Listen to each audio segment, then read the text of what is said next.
Hello London, this is Wilmslow. Always wanted to say that. It's not Hollywood, it's Wilmslow. Good evening, ambassadors, benevolent ambassadors. My name is Richard Neill. I was a wine correspondent for the Daily Telegraph a long time ago.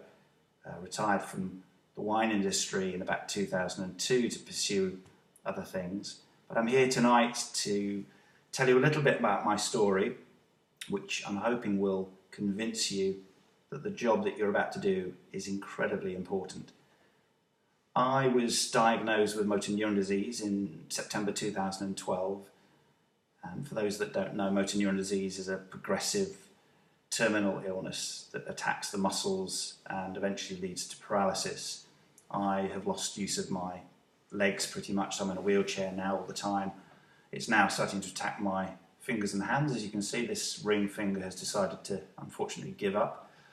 And my life has completely changed, and also the life of my family. I have a young wife, I have a 3-year-old son, and ever since the diagnosis our life has been turned upside down.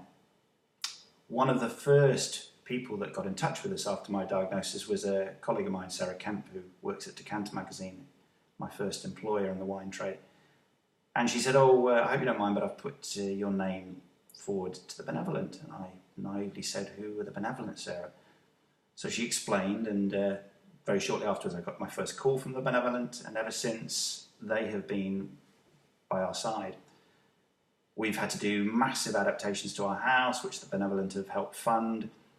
We've obviously had to buy lots of equipment like hoists and special chairs, and again the Benevolent have consistently just come in and said, we can help you out with this. We get a monthly payment to help with bills. They're looking into funding for a holiday for us next year. So suddenly, from feeling very alone after the diagnosis, we knew straight away we had somebody out there that was really wanting to help us and give us support. I knew nothing about a trade charity, and when I was working in the trade, but I've seen firsthand how important it is. There's very little support out there for people who get severe illnesses. And with the NHS as stretched as it is, it's very difficult to get funding, and you feel very alone. So to have a trade charity to stand up and say, we're here for you, we're going to help you, really does have a big impact. And your job as ambassadors to go and spread the word about the Benevolent. I'm sure there will be lots of people like me who know nothing about the Benevolent. For my sins, I didn't really do anything to do with fundraising or know much about the Benevolent when I was working in the trade, and now I do know about them very much. So I'm hoping you guys can go out and spread the word, help with fundraising and awareness. It really will help a lot of people, and I know from myself and my family, I just want to say a big thank you, because it's people like you that are going to make the big difference. Have a great evening, and maybe I'll meet one or two of you at some stage when I go to the Northern Ball later this year. Okay, bye-bye.